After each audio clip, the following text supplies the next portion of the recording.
Ladies and gentlemen, boys and girls, and friends beyond the binary, it's time for the podcast. You asked me, Scoots, can you start with this? I'd say, you mean ladies and gentlemen, boys and girls, and friends beyond the binary?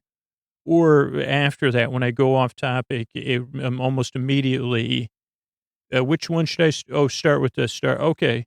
It's time for me to start this Sleep With Me, the podcast that puts you to sleep. That's what I'm rambling about. And if you're a regular listener, here's a couple of ways we keep the show going. Hey, I wanted to check in. I've been listening to a little bit of feedback that's been coming in, and I don't know if you were one of the listeners that I've heard from that would prefer to listen to a ad-free episode or episode without the jingles or an episode without the thank yous at the end of the show. And I just want to let you know that solution is super easy. You just go to sleepwithmepodcast.com/patron. And at $5 a month, you get your own podcast feed without any jingles, without any ads, and without the thank yous at the end of the show. You also get 2 episodes a week that are story only. So if you want to skip the intros altogether and you just want the stories, that comes with story only versions of recent shows. And not only that, you get access to the entire Patreon catalog at that level. At $10, $20 a month, you get a little bit more audio content, more story-only episodes, all intro episodes, all-night episodes. And in addition to that, you keep the show going, and it empowers me to keep putting you to sleep every single night, along with hundreds of thousands of other people. And I really appreciate it from the bottom of my heart. You choosing to become a part of something bigger, you rebelliously paying for a free podcast so it can exist out in the world there for free. Thank you so much to those of you that do it, and to you if you're considering it, you say, oh yeah, wait a second, I would like to check that out. sleepwithmepodcast.com/patron. Thank you so much. Hey everybody, I wanted to thank Tori for checking out our sponsor, Cushy CBD. And Brandon, who checked out our sponsor, Molecule. We've got a great air purifier from Molecule. You can see all of our sponsors over at sleepwithmepodcast.com/sponsors. And it's a great way to help keep the show going. I wanted to thank you for that. I also wanted to just give everybody a heads up. You know, the moderators on the Sleep With Me podcast Facebook group, that's a listener-run group, and they volunteer their time. So if you have any questions about the podcast or Patreon or any of that stuff, make sure you direct it towards me. They're just volunteering to run that community.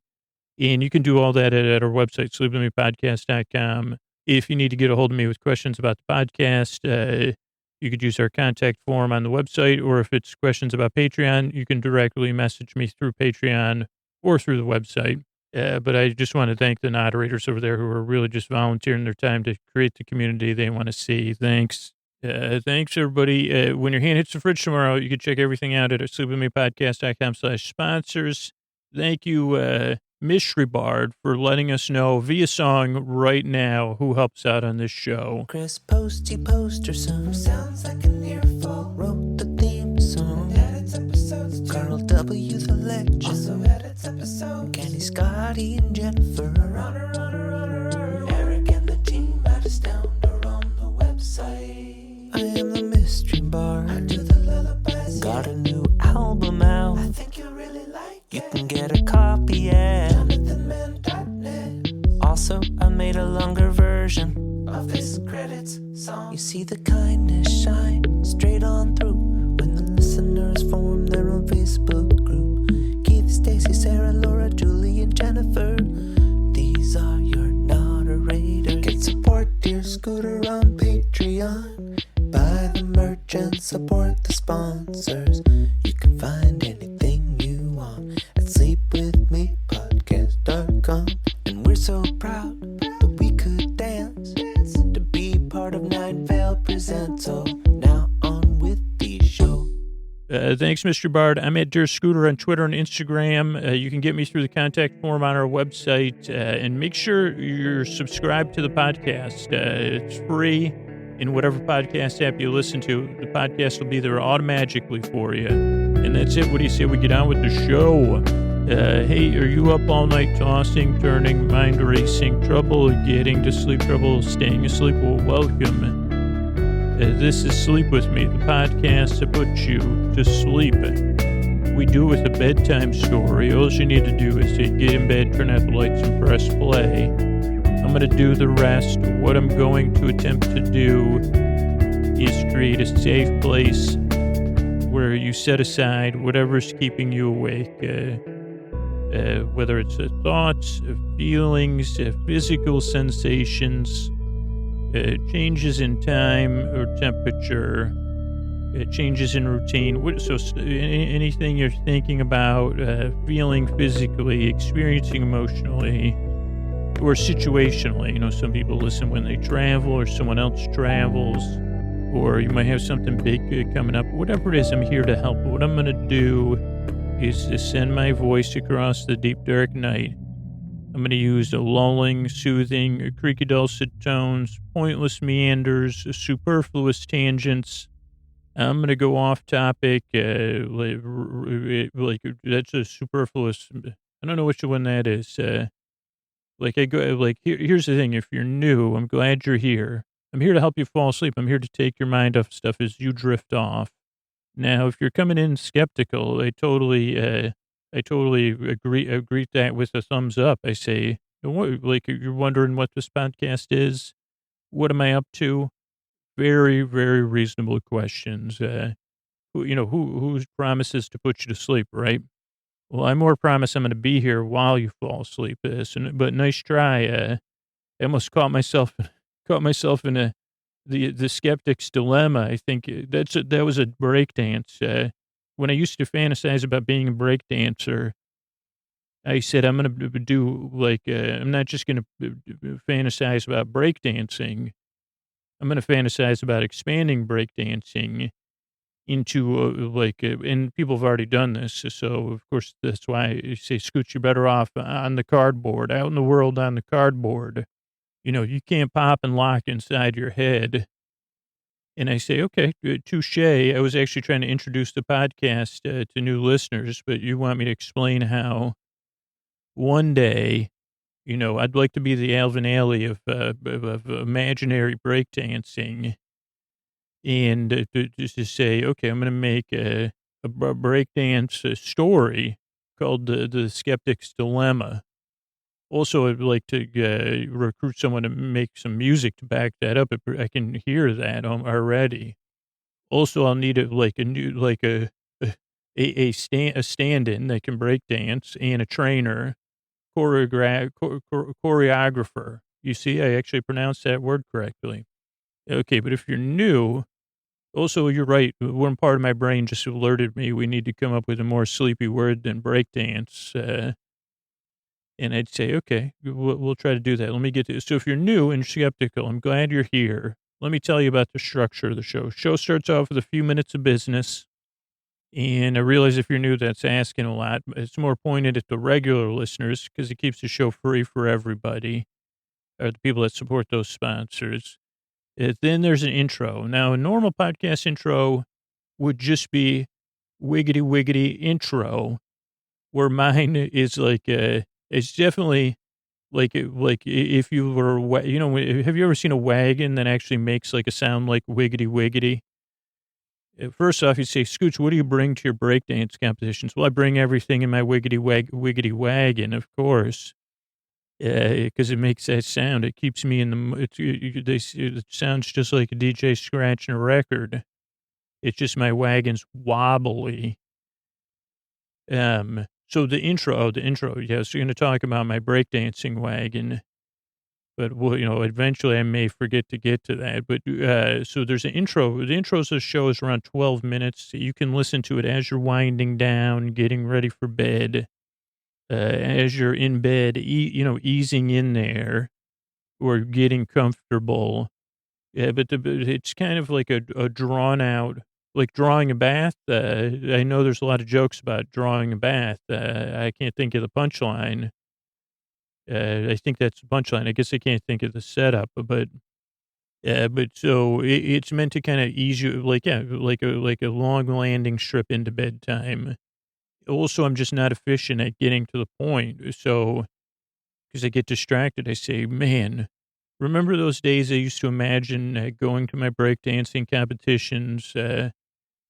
Okay. I guess I should have gone to breakdancing rehearsal. You're right. I guess I missed. If I would have watched The Good Place, I could have learned that from Jason. I know Jason was in a dance crew, which is a different thing, but I could have pulled my wiggity wiggity wagon. It could be a book. You're right. It could be a book we write. The wiggity wiggity wagon that wobbled.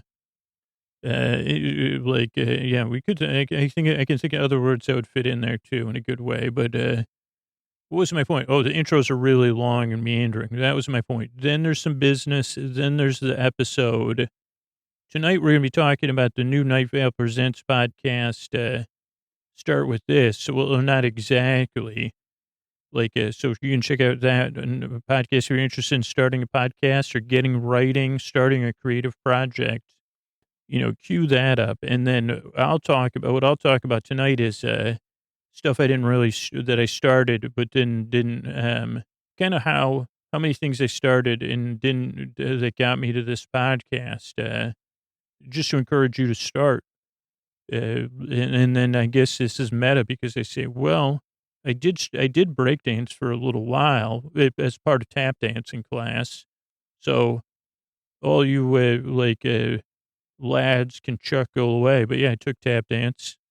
That's right. It was 3 or 4 years in a row. And we did do some breakdance moves, I guess you'd say, within the tap dance class. But I couldn't do, well, here's the thing. I'll be honest with you. I just wasn't I couldn't do the windmill. I think my brother, a couple of other kids in class could do a windmill.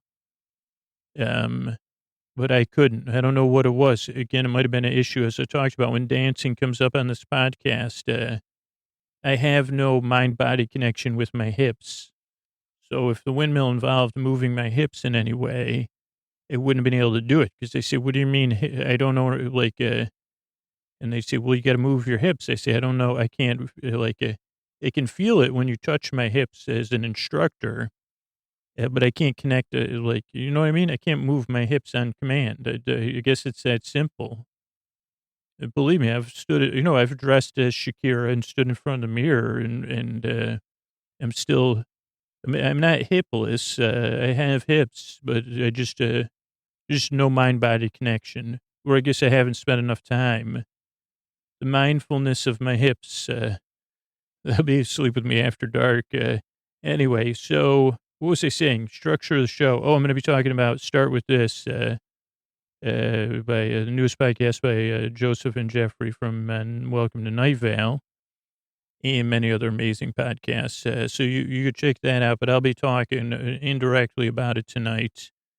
Then we'll have some thank yous. So that's structurally what to expect with the podcast. It took me a while. Like I said, I go off topic. So that's the structure of the show. If you're new, in addition, a couple other things you need to know. This is a podcast. You may have figured this out. You don't really need to listen to me because they don't make a whole lot of sense a lot of times.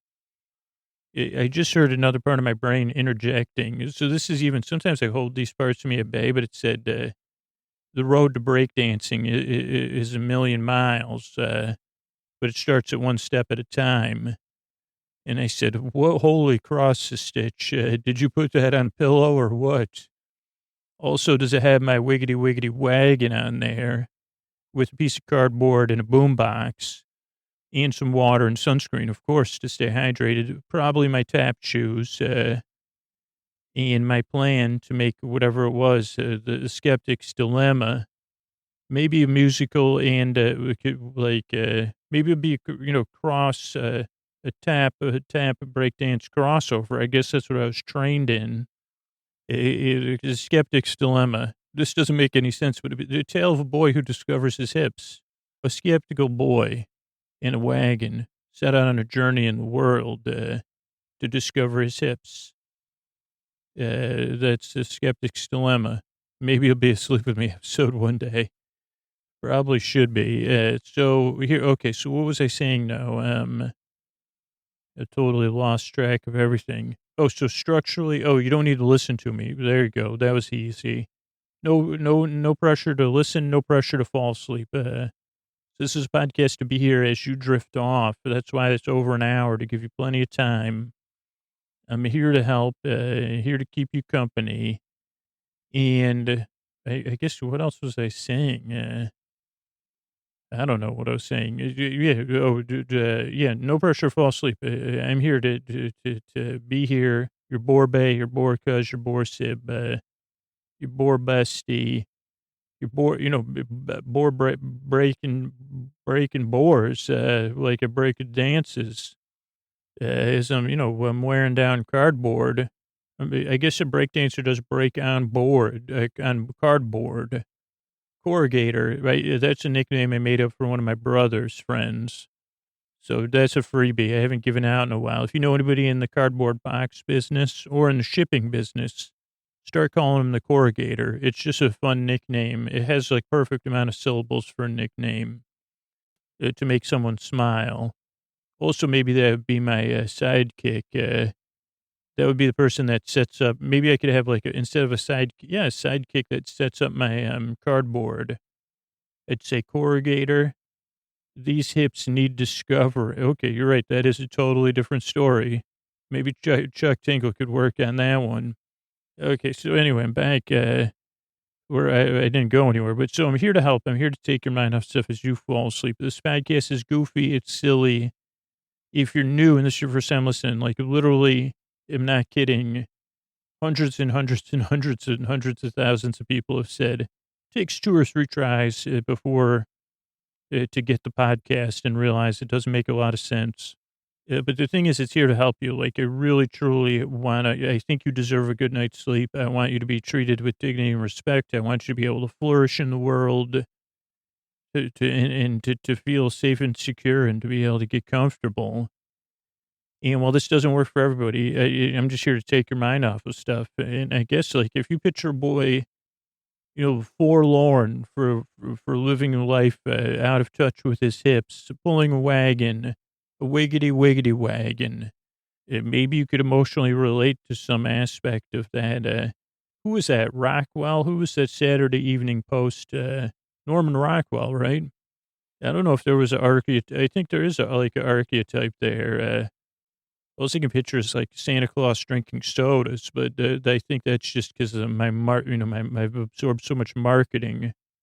But anyway, I'm here to help. That's my main message, to take your mind off stuff and to keep you company as you drift off. If you're new, I really appreciate you coming by and checking out this show. I work very hard. I yearn and I strive, and I really want to help you fall asleep. Thanks a lot. Hey, real quick before we get to the story here, this is a message. Sometimes we have a sponsor here, and other times it's me. And if you were wondering, hey, how do I skip this middle part? I like it when it just goes from the intro to the story. Well, yeah, part of what keeps the show free are our sponsors, and part of what keeps the show going are our patrons. And you could skip this by becoming a $5 a month patron. You get an ad-free podcast feed. You get 2 ad-free episodes early.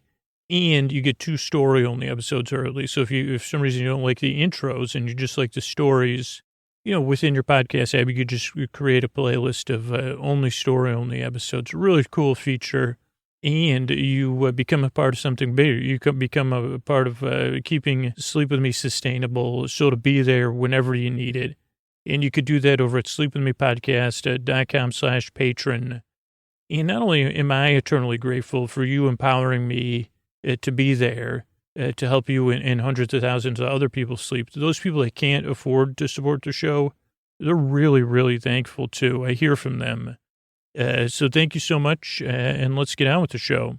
Hey, everybody, this is Scoots. This is an inspired crossover episode, or inspired by a podcast that's just about to come out. Start with this when I'm recording this. By the time you listen to it, it'll be out. It'll be a couple episodes out. It's the newest podcast from Night Vale Presents, the network that I'm so proud to be a part of. And 2 of the people at the network that are a pleasure to work with, but also just inspiration, are the creators of Welcome to Night Vale, Jeffrey Craner and Joseph Fink. And let's start with this is a creativity playground designed to put your ideas in motion. straight from their post. Each episode centers around a topic, from world building to opening lines to even failure. Each episode, you get two short assignments. They did an initial episode of PodCon that I got to be there for in person. In each assignment, one is to consume something and one is to create. You can join the Start With This membership forums, share your work with other listeners. And it's mainly that Joseph and Jeffrey and everybody out there, we just want you to start creating one assignment at a time, because the best way to start writing is to start writing. And the idea Start With This is, if you're not sure where to start with this. And tonight's episode, I guess, is for me, like to encourage you to listen to Start With This and to get started. But also to kind of acknowledge some of the things like in a sleepy bedtime story way that come up. And so this will be probably a pretty personal episode, but it'll be mostly things I haven't started, because I know a lot of people that can be something that you're carrying, like a heavy pack, we'll say. And you think that because that was the way it was in the past, that it can't be that easy as Start With This. And I can tell you, after doing Sleep With Me for almost, 6 calendar years, it's easy for your internal critic to say that, but it really is true. And not only that, but to back up, and this will be the kind of first part of my talk here tonight, is that to back it up, there's been something I've been sitting on for a while, not for Sleep With Me, but a very out of the box idea that I've kind of had for a while. And that at first I had the general concept and I talked myself out of it, very similar to the creation of Sleep With Me.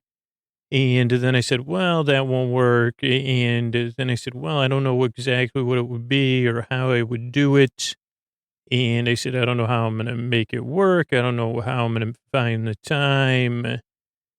And a lot of things. I just kept talking myself out of it, but the idea kept bubbling back up and saying, hey, Scoots, this really seems like an impossible, not so great idea. Why don't we work on this? And that's the same thing that happened with Sleep With Me, except I kept saying no. And, sometimes the ideas do have to germinate for me, but I think it is better to be working on it in a deliberate way in just little pieces, little tiny pieces. And I'd been slowly saying, well, I want to start working on this, and Start With This is just giving me the opportunity to do that and say, okay, well, in kind of parallel with this podcast, I'm going to set aside a set amount of time every day to work on this new project. And believe me, I can relate. If you say, well, like whatever those brain bots or those voices are that are making it hard to start, I can relate to those right now. And so I just wanted to kind of hold that space, I guess, and acknowledge that if you have your doubts or something, literally just start. And I think you just set aside some time or listen to Start With This. I guess that's the easy way to do it. Listen to Start With This and follow the activities. And that's what I'll be doing with this project. And hopefully it'll be something that exists in the world one day. Though, just like maybe I'm having trouble believing that. I say, well, you wrote down the idea. You started working on it for a few minutes each day. Yeah, it's still so I just wanted to say, okay, that's natural. But also the past is natural too. And you might but sometimes when we see people, you say, Scoots, you got it all. You put people to sleep. You can't get to the point. You got those creaky, dulcet tones. I mean, I don't even know how do you develop those? What do you do? Just stand in the North Pole and you, make loud noises how do you get those? You see, Scooch, you make it, I've done that a lot of times. You see other people and you think, oh, it just comes natural to them and stuff. So I wanted to talk about just some of the stuff I've tried to work on, or that that I haven't followed through on ever, or that I worked on for a little bit. and just see where it goes. I really don't know where this is going to go. And for me, none of this stuff is anything I've been working on or have worked on in a while. And there's a big missing spot in the middle for the majority of my like young adult life. But hopefully, I don't know, like it'll put you to sleep and you'll be there resting so comfortably in bed. And for anybody that's listening or that was just, well, I fell asleep to it and then I listened to it during the day 3 months later. I don't know. Maybe this will be useful. But you'll also get a lot of insight into little Andy and Drew and everybody.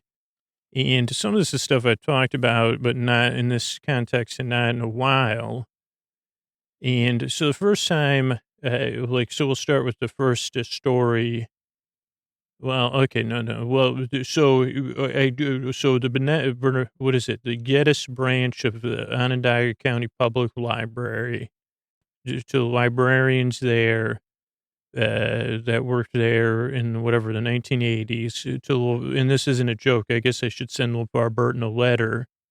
Yeah, in the Onondaga County librarians at the Geddes branch. I owe a extreme debt of gratitude to all of you, and this podcast actually does.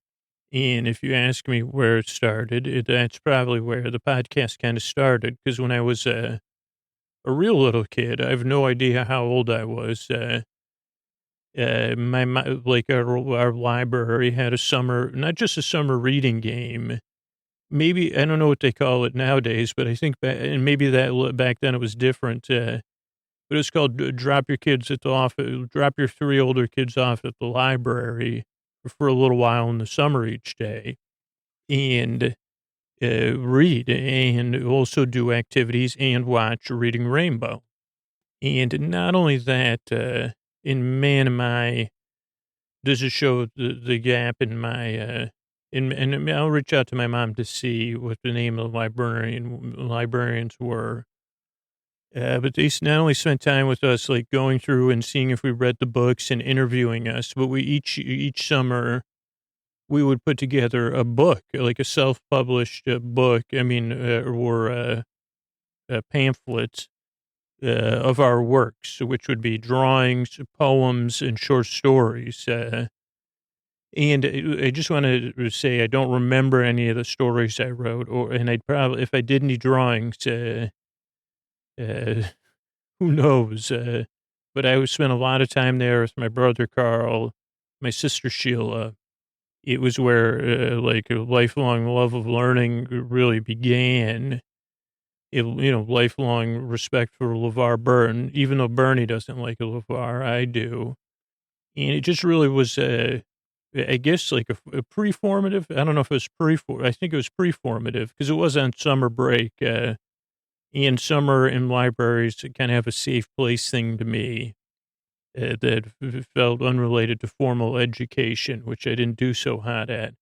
So that was my first memory. I started with something there. Don't know what it was, but that was an encouraging process. Then I don't really remember a lot. So this probably was in elementary grammar school, grade school, or what people call it, like K through 4 or 5.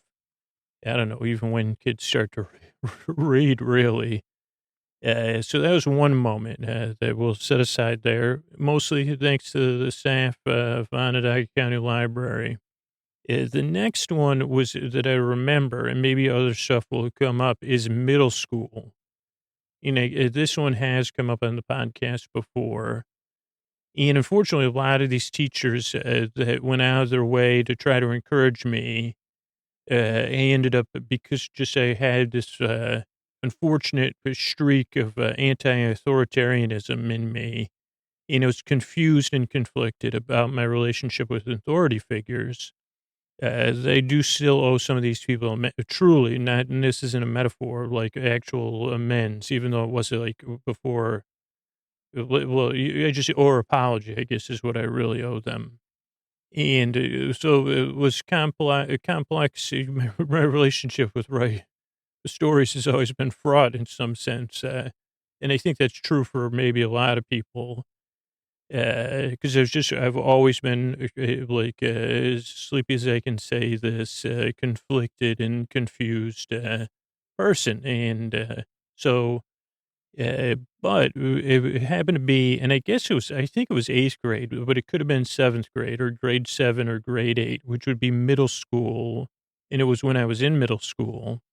And that was and I talked about this a little bit, my first taste of tracking, which I think they've done away with maybe, or maybe that's not what they call it, but they put the kids that are going to cause issues all in the same class. And at my school, it was even called 7-1, grade 7-1. We were 7-1, and the high flyers were 7-5. So and I think the overflow from 7-1 it didn't go to 7-2. It went to 7. I don't know what the other 7 was. But we were let's just say in a sleepaway, the mod squad. And then in eighth grade, there was less kids. So I don't know, but I know it's also in eighth grade, they said, remember those numbers and how we told you they meant stuff? They don't mean anything. By the way, you're in 8-2. We don't have 8-1 this year. Or 8-1 is the best. 8-2 doesn't mean anything. 8-4 is second best. 8-3 and 8-2, those numbers don't mean something like that. So again, you can see how my relationship was a bit with the mechanisms of the adult real world. But so we had this great English teacher who was very excited, and again, until I submit a formal apology or whatever, I don't want to breach their name. But I can remember she early on in the year gave us a creative writing assignment, and this is when that spark came that so rarely, that I was very out of touch because I was on a journey, where in the woods or whatever, where there wasn't a lot. You say, well, I can't. This woods is not super full of sunlight. But this was where a ray of sunlight broke through, and they said, I think it was you could write about anything, or I can't remember the prompt, but I ended up writing this story, which was based on the movie that pretty much one of the movies that kind of changed my life and blew my mind, Indiana Jones and whatever the first movie was called, it meant so much to me. Oh, Raiders of the Lost Ark, that was what it's called. And so what happened was I recreated a version of it called Indiana Jones. And I don't remember what the name of the first story was. The second story, or maybe it was the Temple of Achu. I guess it was. That was the first, because there was another Indiana Jones movie that came out back, right around that age. Yeah, that kind of syncs up. So the story was Indiana Jones in the Temple of Achu. And I remember reading it in class, and it was it had the humor of this podcast in it, I think, but I wasn't sure about that. And I remember we had to read the stories out loud. And this was honestly one of my first times, at least in a later prepubescent stage, right around that adolescence or whatever. I don't know, whatever you call that, where I had some sort of positive, where stuff felt good at school, because classmates started laughing and even the teacher was laughing and I had everybody's attention, and it was a high. I mean, first it was also not a high, something, that causes other things to spike. But I really hadn't been on the stage like that before, or whatever you want to call it. And had the teacher react in a surprised way that wasn't a emotionally surprised way, and also asking me a lot of questions about creative choices, and then it kind of was saying, oh, was this a intentional metaphor, Temple of Achu? It was unintentional, I'll be honest with you. And then even had to do a rewrite. Now the rewrite I did, or part 2, based on the teacher's feedback, was masked by that. I got a little carried away with the metaphor of the Achu. And I think I made it inside a nose, like a giant's nose or something. So I think my people pleasing kind of pulled me off of whatever originally worked about the story. But whatever, I wrote those 2 stories, and then I don't remember anything else from middle school, like as far as like schoolwork wise. Those were like socially my best years, but anyway, so so I did one thing and I got hooked on that phrase, and I said, wait a second, this is going to sound a little bit HARSH for some people, but I think a lot of people will relate to it. You know, this isn't, and this is removed from my esteem, but just the truth. It was like one of the first times I actually felt good at something, you know, like that I was like, oh, I did this and it elicited a positive response, but not like, because I was intending it. Like, you know, a lot of times as kids, we learn whatever they call it, adjustment strategies that involve a level of manipulation. And you say, well, I know if I do this, this, and this, I'll make the adults happy or the other kids happy. So calculated. I was probably a calculated youth too. This was one where I said, well, I'm just going to be myself. I'm just going to do this. And then it worked out. So it was like the first taste of actual confidence I had. Now, because of the complication with my relationship with authority figures, it didn't allow me to have like some sort of positive, I wasn't able to receive any encouragement other than the temporal kind.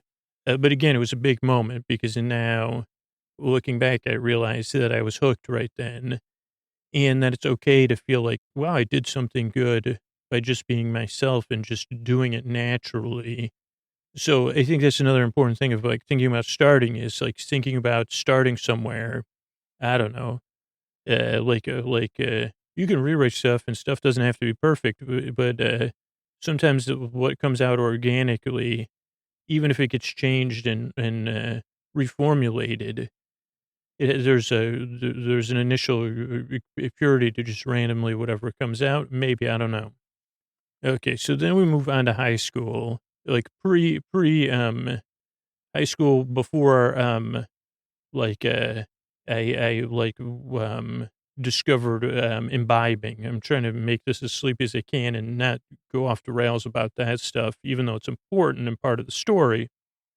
So the initials, we had this again, another amazing English teacher that I've actually written apologies to, but haven't sent them.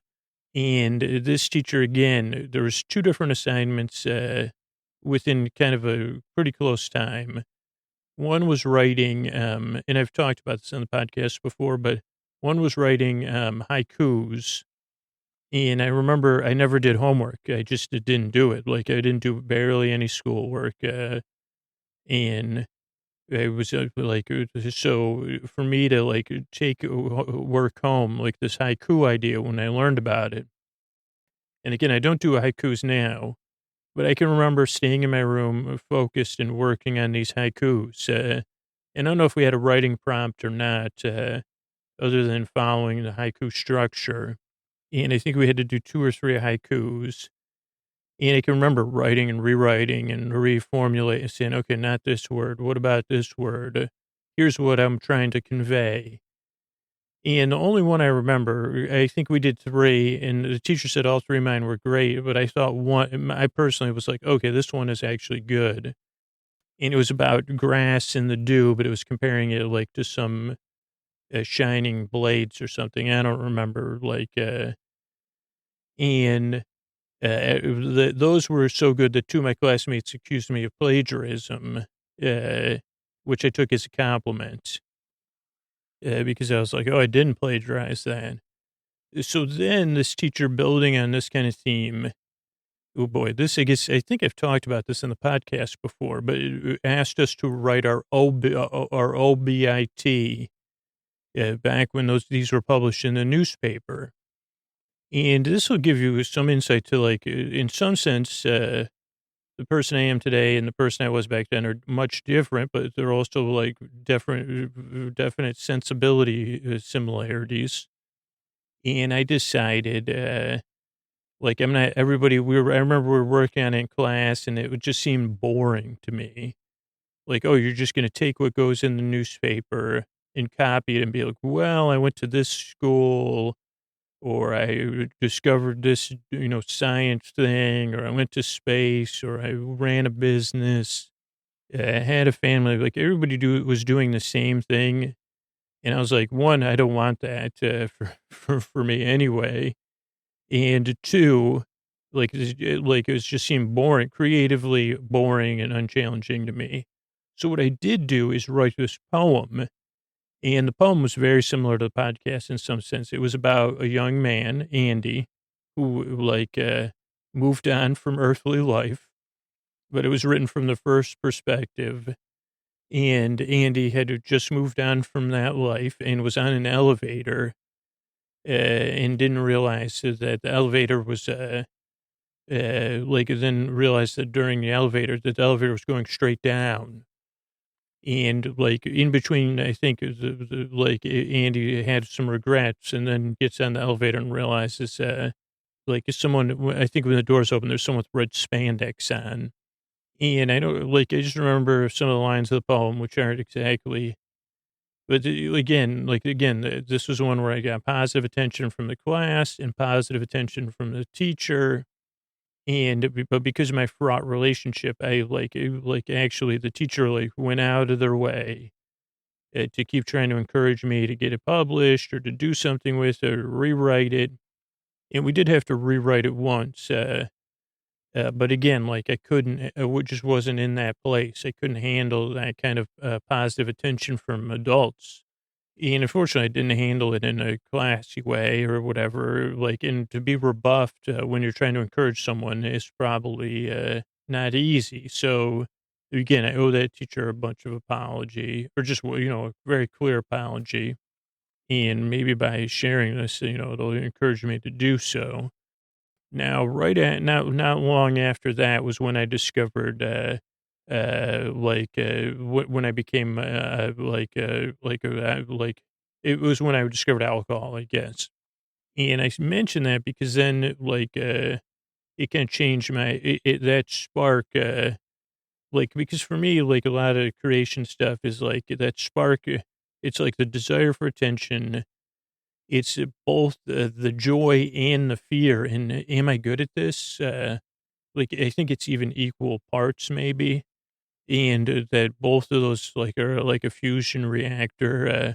Or can I do this? Can I be good at this? Oh boy, I have this idea. I mean, even for the thing I'm trying to work on right now, it has that.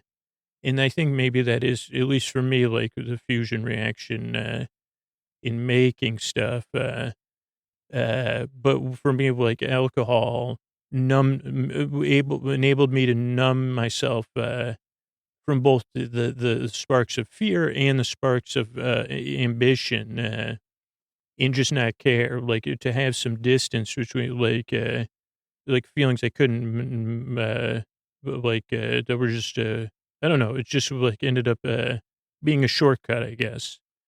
And I mention that because I really didn't, even though I had creative fantasies, I guess ambition was replaced by fantasy. And again, this is just my story, and it's not a right or wrong thing for anybody. But it was just a path that I took for a while. And, I still wanted to be creative, or, I decided I want to make movies, and, fantasized about that, and then ended up studying more theory. Then I mean, in school we did have other creative stuff, but I guess I'm talking about the stuff that has a little bit more of a deeper, nearly divine connection, as these things are just had more impact. But so those were some of the stories, and then later in high school, I guess I did discover this. There was one other thing I almost worked on. And when I think about stuff I didn't start, I did do, and again, this was later in school. I think it was in a theology class or something, or maybe history class. I'm not sure. But we were supposed to do a how-to. And so we're all supposed to present to the class, write an essay of how to do something. And this was the 90s now. And so I wrote I think we were still in the Cold War. We just come out of the Cold War, but we still had those Cold War feelings, especially kids of my generation, because we were raised on this constant message about it. And so I wrote, instead of writing a how to bake a cake or how to ride a bike, I wrote This is not, it's just to make a sleep podcast. But so I wrote a how to of like, oh, what if it's like one of those versions of the Cold War came true? What would you do if you had like resources and stuff? And it also goes to, I think that I talked about one of my favorite books was this book about this kid who was trying to dig a hole through the earth. Growing, that was when I was even littler. So like the idea of, I don't know. So I thought it was a fun how to, because it was like more challenging and more interesting to me. And I think I probably looked up some facts, but it was probably most based on, that was probably another benefit. And again, I got good feedback from that. And then I remember saying, okay, well, maybe I like this idea, like, because I like the idea of this under the earth, in the crust, living in the crust of the earth idea.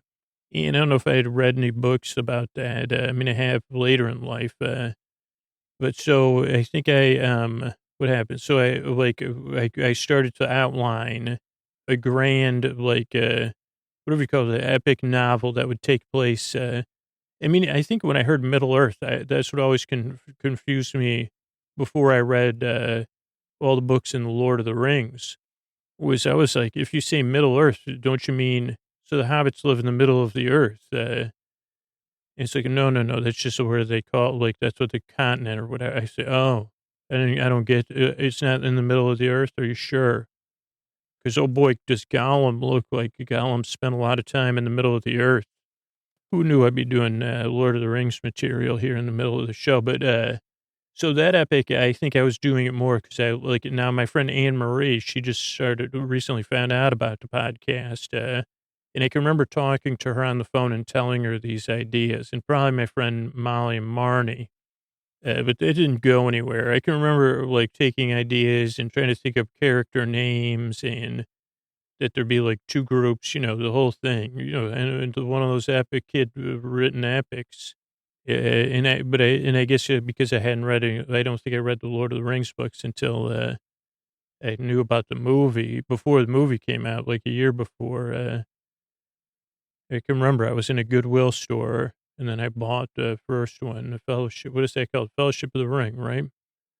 I mean, I read other fantasy type books, but I don't know. I guess for when I was that age, I was just hung up on the idea. I said, "What do you mean it's not the middle of the earth? That's I don't want to read it then." So I don't know if I have a Middle Earth complex. Okay, so then again, because I lost a lot of time, spent a lot of time invested in escapism, we'll say. And that took, now there was there's only actually not very many times I tried to pull myself out of the escapism. I mean, so there's like one time I think when I was going to university or college or whatever you want to call it, that I was in a film class and I tried to pull myself out and did a little bit of writing.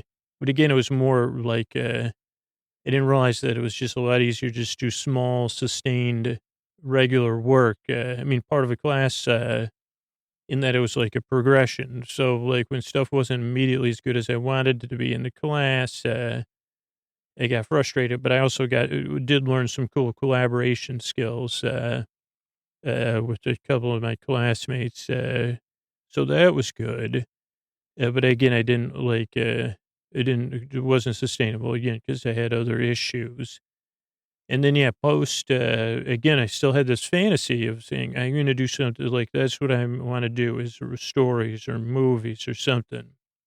And then again, I kind of got off track. And then I tried one other time to take an extension writing class. And this was in my probably early 20s. And it was just it went good. And the people in the class were cool.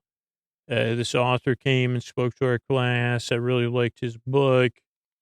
I remember trying to write some stories and reading them to the classmates and going through that initial phase of being like, I'm not good at this. I don't want to share it or stuff. And almost coming out of that. But I guess I couldn't get over my need to escape and my negative ego were two things I couldn't keep in check so again, I retreated, I guess, or, if we want to look at it in a more holistic way, maybe I was sleeping or whatever in a metamorphosis or still on the journey. Like, yeah, I mean, for me, it was a long meandering journey and, necessary steps were taken. It was just, my steps were slow, long, and meandering. And so I did a lot more meandering.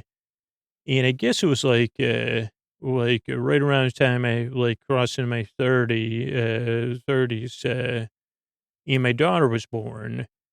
That again, I had another moment that I think I've talked about on the podcast where it's just okay, you have this daughter, you want to raise her to be a strong woman, that she could do whatever she sets her mind to, and overcoming all the inherent obstacles in the way of that. But you don't I was just picturing her when she was like 16 or 18 saying, how come you gave me all that advice to try and you didn't try? And even though it was imaginary conversation, it really did shake me in a way, not quite fully awake. And I mean, I can remember where I was when I thought about that. And then I started to think about, geez, well, what would I regret most? Was it, and it was not like, geez, I don't know. Can I live with this regret of not trying? Again, I guess this is meandering. I'm trying to be as meandering and, but sometimes a podcast, I try to be real, but I'll keep trying to talk in this nice soothing voice. And it is a soothing thing, actually, to kind of bring it into the present is telling you can be soothed by this, because this journey does come, it does go somewhere. So this all served, uh, this was sort of the volcano, the atoll, the formation of an atoll, or some people would say they just take the T out of that. But so I did have this moment of okay, you're right. We need to try. And that's when I got I don't know if it was immediate, probably wasn't immediate. And so I did try to write a few movies, outline and then learn, geez, what's the screenplay format? I don't know if I'd started listening to Script Notes quite yet or Script Notes. The Script Notes hadn't been invented yet. That's a podcast about scribbling. But Script Notes was a podcast that had impact, but that's probably a little bit later than this. But so I was trying to write one thing, which was like a bit of a, like R-rated comedy. And I think I just wrote some scenes for that. Then I was writing this one story. Initially it was based on my curiosity. So I would take my daughter, now my daughter's in the toddler age, and I would take her to the park this one Tuesday, or I think it was a Tuesday when I was a stay home from work dad. And I can remember this group of 4 women that were friends that all had kids. They would always be at the park the same day at the same time. And they would eat lunch, the 4 of them together. And it just kind of it just drew my curiosity because they were very different, but very similar in some ways. And it just it stirred my, what's the story here? Who are these women? What are their connections? What are their lives like? And what's interesting, one was a bit like Astrid. 2 were kind of more side players, and then one woman, she kind of seemed like the lead. So then I started thinking about her and Astrid, and then I would have interactions with them at the sandbox. So it kind of made it a complex. But I mean, I've spent a lot of time in my head. And then I remember, and I don't even know if this actually happened, or I just was a scene I wrote, as I just started thinking about it and what's the story? Is there a conflict between these 2, or what? And I imagined that the one woman that was the kind of the majority of my focus, that she was like a artist, and she had written her own, released her own comic book, and that she shared it with her friends one day at lunch. And so then I said, okay, that's part of the story. And I started writing the screenplay based on it. Ended up kind of being not a rom-com, but, or maybe it did. I don't know how much plot was in there. It was more like her and then like a conflicted, like a male lead. I mean, I remember it had a couple scenes and eventually like ended up, I don't really remember the plot. Like something happened at Comic-Con. That was where the climax was. And I don't have know if I have anything saved, but it really wasn't like, and this is like non-judgmental. It just was like a little, it had some characters and I don't know how much story it had, and it kind of had a general idea. And the one I had written before that or worked on before that was the scenes was more of like high concept. It had a strong concept. It had a strong main character and it had some scenes. So it was like, okay, I was starting to do some kind of writing. Then, and again, this is a great thing about Start With This or is community college. So then I said, okay, let's keep going with this. And I signed up for a class at my community at Berkeley City College. Shout out to Berkeley City College. And Joey now is a little bit more grown up, so I didn't have any conflicts with the teacher at this class. But so the teacher was Joey, and she, it was this big class. It was like script writing or screenwriting 101. And I remember within the first couple of classes, we had to have a pitch of a story we were going to write or work on. And I had had an initial idea of a scene. So I had this scene, and this was when I had my Protector of Stone Fruit job. And I had this scene in my mind. And again, I can't, I don't want to give too much of the story away. It's not something I'm currently working on, but it is a story that I still want to work on. But so well, I guess I could share it with you. It's in the middle of the latest sleep podcast. But so it initially had this scene that I was fantasizing about, and I don't even think I wrote it. I was listening to NPR one day. I forget which show. And in the tag or whatever between shows, they had a marching band version of the song Frankenstein, Edgar Winter song. And I thought that was cool. And I thought about my dad who loves marching band music. And the scene I kind of was like thought of, and well, maybe I sketched it out, was like, what if my dad, or what if my dad before, like in a secret piece of writing or contact, before he went to the big farm said, I want a marching band at my funeral. And again, don't steal this. I mean, this idea is already eroded, but I think I threw it out. But this is idea I'm working on. So, but so like, and I thought about the reactions I'd have with my siblings. So that was the concept of the story I was going to work on this script writing class. And then I thought about it like in a fictional way. Oh, like so I started to fictionalize it. And over the next couple of years, I was writing that story because I said, the feedback I got from the teacher and the class was like, oh, we like this concept. It was basically, and I didn't realize at the time it was also not autobiographical, but my subconscious trying to give me a message. I thought it was just 100% fictional, but it was like a guy gets a call.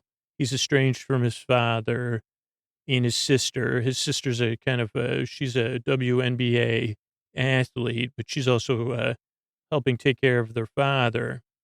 And the father lives in a retirement village that G and DK actually live in the script I wrote. And the father the father gets close to going to the big farm where it's like imminent. And the sister calls the brother and says, hey, you got to come home. Dad's headed to the big farm and he wants to say goodbye to you. It would be nice if you could come back, fly back here, or fly down to Florida. And so the brother, he goes to the airport, but he has so much to drink at the airport waiting for his delayed flight that he sleeps through, or he can't get on the plane. He misses his flight. And he's sleeping at the airport, and the father's waiting there to say goodbye to him. And the father actually calls him and leaves a voicemail because he sleeps through his father's call, and eventually wakes up when the sister calls and says, hey, oh, by the way, thanks for how'd you miss your flight? I was at the airport to pick you up. You weren't there. Dad, by the way, when I went to pick you up at the airport, Dad went to the big farm. And then he says, oh, gee, sorry, I'll come back now. And she says, great, that's terrific. And then he realizes he has a voicemail from his father that says, hey, would you, sorry I missed you. Let's this is emotionally raw too. But he says, I'd like a marching band at my funeral. So then that's a kind of inciting, whatever you call it. The son says, well, geez, I want my marching band at my dad's funeral. It's just reacts how any regular person would say no. In the retirement community says no. And I tried to rewrite that. I wrote that script and rewrote it a few times. But I think I was too emotionally connected to it where I was like, this is going to be my writing sample. Or maybe I'm just not meant to write screenplays. Maybe that's the other thing I learned. But I've spent a couple of years writing and rewriting that but to the point where I rewrote it out because I said, well, this is it. If this isn't my writing sample, I'm never I kind of got confused with the story versus the result or whatever. And got too tied into this has to work. And actually, I was still writing it for a year, at least while I was doing the podcast. And then I got to the point where the podcast was taking up so much time that I said, okay, it's either less podcast or let's not write. I had to finish one rewrite. And I said, okay, if this isn't a writing sample quality, what am I going to do? And I decided, let's just work on the podcast. The podcast is working. This story's good. It's just not there. So this is a story I'd like to tell one day. I still think it'll be a good movie. I'd like to pitch it to Emily and Kamal, but it'd be my dream to have them make it into a movie. But you see, so I rewrote that too many times. Also during that time, I was writing something smaller in short form with two other authors. But again, I still I still wasn't sober. So none of this, there was just also this other giant obstacle in the way of any of this working out. Yeah. So maybe, I don't know, maybe I guess maybe I was sober during some of that rewriting, but whatever, maybe I wasn't, I don't know, but, or maybe I wasn't, I don't know. I think I was, but, and so I think that was the last thing. I guess that's the last thing, again, but it's sometimes I tell people this. It was maybe I had to work on that stuff first. Sometimes you get so caught up, or I got so caught up in making that writing sample work that I didn't realize what I realize now is that made this work. I told, sometimes you have to make the thing or two, or all the things before you make the thing. Is a piece of advice I like to give people. I don't know if I got it from somebody else or what. But you got to make the things before you make the thing, unfortunately, for a lot of us. And so that's what kind of part of this story is those are the things I had to make before this thing. And now this other thing isn't this other thing that I'm thinking about making isn't an ongoing thing anyway. So it's but it's interesting because it's oh, geez, I don't know can I make that? Is that a good idea? So I don't know. I share all that just to share with you, some of the journey I've been on. But I mean, in the end, for me, what works is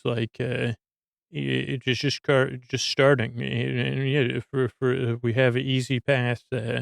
We start with this. Is why not start with this? Start listening, and just doing those two assignments. I think maybe it is involved in it does you're worth it. Just like with me telling you, you deserve to be treated with dignity and respect. You deserve a good night's sleep. It was also me just saying to that part of myself, you're worth it. That part of you that's excited and scared, you're worth it. Or if I could go back in time and say, well, you're worth it. You could accept, or you it's okay. You feel conflicted about these authority figures. Believe me, in whatever, how many years from now, it'll come full circle. You're in the meander right now.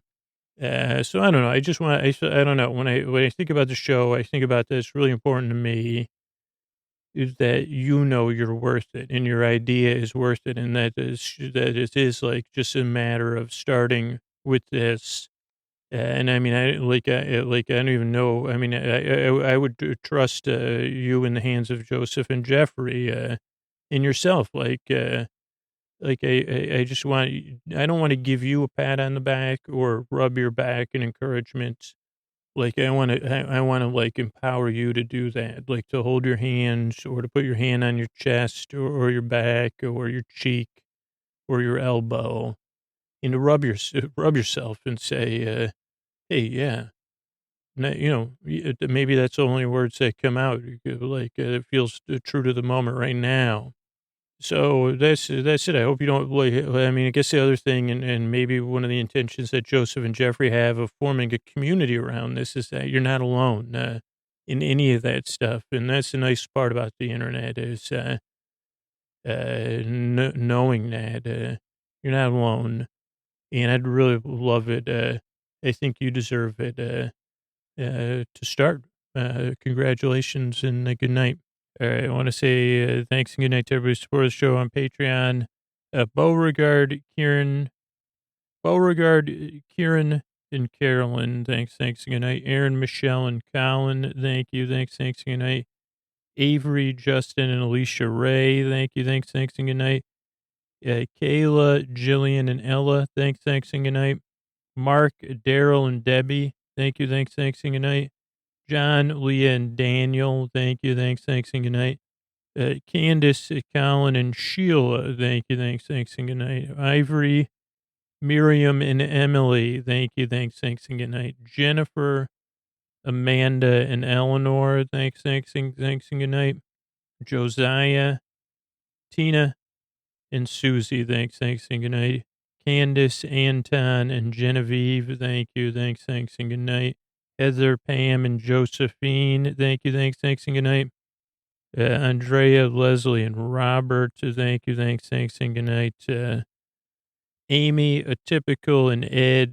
Thank you. Thanks and good night. Virginia, Mexi, and Ellen. Thanks and good night. Jane, Alexis, and David. Thank you. Thanks and good night.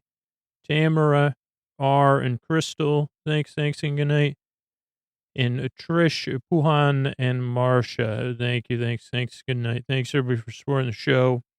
Sleep With Me exists because of direct listener support on either Patreon or our sponsors. So I want to thank everybody that supports the show. Those two ways actually grows from people just spreading the word, their natural experience with the podcast. So thanks, everybody that spreads the word. We're a proud member of Night Vale Presents. You can check out all the amazing shows over at nightvalepresents.com, including Good Morning Night Vale. It's the official Night Vale recap show. You've got Meg, you got Symphony, and you got Hal, so you can't really go wrong. Every other week, they're doing a deep dive into an episode of Welcome to Night Vale. So check it out. And you can do that in your podcast app of choice, Good Morning Night Vale, or check it out at nightvalepresents.com. We're a proud member of PRX. You can see everything they're doing at prx.org. And that's it. There's plenty of other episodes ready to go for you if you need it. Thanks so much and good night.